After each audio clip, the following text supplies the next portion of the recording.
Yeah, no, I very briefly wanted to come back before the intervention of Mrs. Hohlmeier. The thing is, of course, I'm getting very frustrated. We've had this debate countless times, and it's actually, I agreed with much that was said by Mrs. Hohlmeier.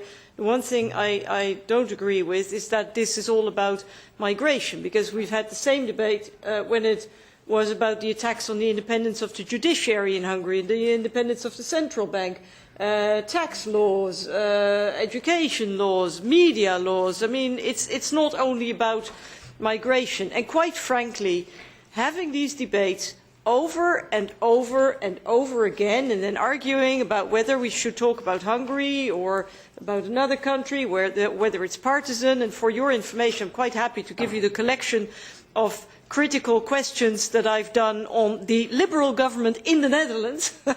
So I'm not picky there. I'll aim my criticism at anybody who deserves so. But my group has argued many times for a different mechanism. We need binding rules. We need mechanisms to monitor all countries, to intervene in all countries when necessary, and to impose sanctions on all countries when necessary. So we don't need to talk about Mr. Orban anymore. We can talk about all the countries, and we'll do a scoreboard. Yesterday we discussed or was it this morning, I can't remember, the justice scoreboard. Why don't we expand that to make it a scoreboard on the rule of law, democratic governance and fundamental rights?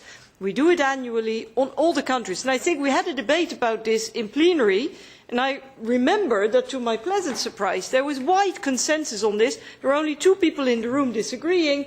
One was, I can't remember who it was, but somebody from the fascist corner, let's say, and Mr. Timmermans, who says, oh, no, we're only going to have a dialogue and we don't need further instruments. Yes, we need further instruments. And I would like to propose that we, as a European Parliament, elaborate such a mechanism. If Mr. Timmermans doesn't want to do it, or if the Commission doesn't want to do it, the Parliament can do it.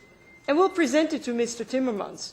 Because I do think that, across the board, okay, there are some people in this Parliament who clearly don't share our European values, but the vast majority do.